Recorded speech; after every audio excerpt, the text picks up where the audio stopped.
ஏன் மரங்கள் முக்கியமானவை? இந்த மரங்கள் இல்லை என்றால் 45 சென்டிமீட்டர் பெய்த மழை சென்னையில் 65 சென்டிமீட்டர் பெஞ்சிருக்கும். 95 சென்டிமீட்டர் பெய்த மழை காயல்பட்டத்தில் 105 சென்டிமீட்டர் மழை பெஞ்சிருக்கும். இன்று தமிழகத்தை புரட்டி போட்டுள்ள 2 பேடர்கள். இந்த பேடர்கள் நமக்கு சொல்வது என்ன? இனிமே இயல்பான வாழ்க்கை என்பதே பேடலுக்கு இடையில்தான்.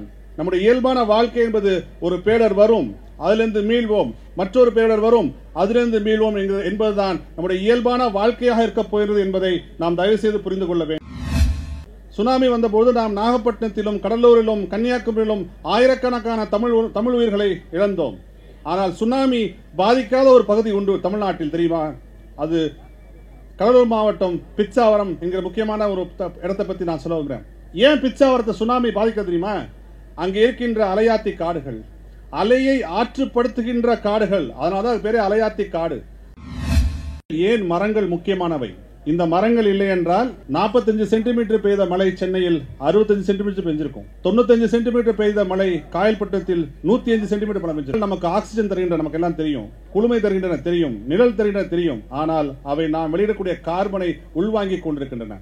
இந்த மரங்களும் காடுகளும் பெருங்கடலும் மட்டுமில்லை என்றால் இந்த புவியின் சராசரி வெப்பநிலை என்றைக்கோ 1.5 டிகிரியை தாண்டி மிகப்பெரிய பாதிப்புகளை நமக்கு கொடுத்துக் கொண்டிருக்கும், நாம் சந்தித்துக் கொண்டிருப்போம். இன்று தமிழகத்தை புரட்டி போட்டுள்ள 2 பேடர்கள்.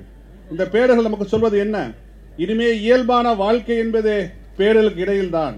நம்முடைய இயல்பான வாழ்க்கை என்பது ஒரு பேடர் வரும், அதிலிருந்து மீள்வோம், மற்றொரு பேடர் வரும், அதிலிருந்து மீள்வோம் என்பதுதான் நம்முடைய இயல்பான வாழ்க்கையாக இருக்க போகிறது என்பதை நாம் தயவு செய்து புரிந்து கொள்ள வேண்டும். அதை மட்டுப்படுத்துவதற்கு, அதை குறைப்பதற்கு நிச்சயமாக மரங்கள் பெரிய அளவில் பயன் தரும் என்பதை நான் இங்கே பதிவு செய்ய விரும்புகிறேன். அது மட்டுமல்ல, சுனாமி வந்துச்சு. சுனாமி வந்தபோது நாம் நாகப்பட்டினத்திலும் கடலூரிலும் கன்னியாகுமரியிலும் ஆயிரக்கணக்கான தமிழ் உயிர்களை இழந்தோம்.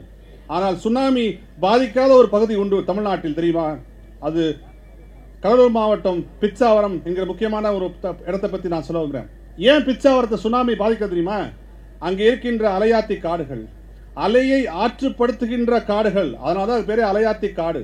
அந்த அலையாத்தி காடு இருப்பதனால்தான் பிச்சாவரம் பகுதியில் மிகப்பெரிய பாதிப்பு ஏற்படாமல் தமிழகத்தில் ஒரு மிகப்பெரிய ஒரு முன்னோதமாக இருந்தது. இதுதான் தமிழ்நாட்டில் இருந்துச்சு. தமிழ்நாட்டின் கிழக்கு கடற்கரை சாரம் முழுக்க அலையாத்தி காடுகள் நிறைந்த பகுதி. இன்னைக்கு நீங்க எண்ணூர் போங்க பார்க்கலாம், மரக்காணம் போனா பார்க்கலாம். எங்கெங்கெல்லாம் ஆறும் கடலும் சேர்கிறதோ அங்க அலையாத்தி காடுகள் வளரும். அலையாத்தி காடுகள் சேதப்பட்டு வளர்க்க முடியாது. அலையாத்தி காடுகள் எங்க வளர்க்க முடியும்னா ஆறும் கடலும் சேரக்கூடிய இடத்தில்தான் அலையாத்தி காடுகள் வளரும். ஏன் அவை எங்க வளர்கின்றன? ஏன் இயற்கை அந்த இடத்தை தேர்வு செய்தென்றால் அலையை ஆற்றுப்படுத்த வேண்டும், வருகின்ற சூறாவளி காற்றை மட்டுப்படுத்த வேண்டும், ஆற்றுப்படுத்த வேண்டும் என்பதற்காகத்தான் அலையாத்தி காடுகள் கடற்கரையோரமாக வளரக்கூடிய ஒரு விஷயத்தை இயற்கை நமக்கு செய்து கொடுத்திருக்கிறது. ஆனால் கடந்த பல நூறு ஆண்டுகளாக நாம் இயற்கையை புரிந்து கொள்ளாமல் வளர்ச்சி என்ற பெயரில் நாம் சென்ற வேகத்தை கட்டுப்படுத்துவது, மட்டுப்படுத்துவது என்பது இன்றைய காலகட்டத்தில் மிக மிக முக்கியமான உன்னதமான தேவை என்பதை நாம் தயவு செய்து புரிந்து கொள்ள வேண்டும். நீங்க வெறும் மரம் நட போறோம்னு மட்டும் நினைக்காதீங்க. மரம் நடுவது இங்கே தோழர் முல்லைவனம் அவர்கள் இருக்கிறார்கள். பல லட்சக்கணக்கான மரங்களை நட்டு வளர்த்து கொண்டிருப்பவர். பல பேர், செந்தூர் பாரி உட்பட பல பேர் பல நூற்றுக்கணக்கான நீர்நிலைகளை தூர்வாரி கொண்டிருக்கிறார்கள். அவர்கள் செய்கின்ற பணி, நீங்கள் எல்லோரும் செய்ய போகின்ற பணி என்பது சாதாரண பணி அல்ல, மகத்துவமான பணி என்பதை நான் இங்கே பதிவு செய்ய விரும்புகிறேன்.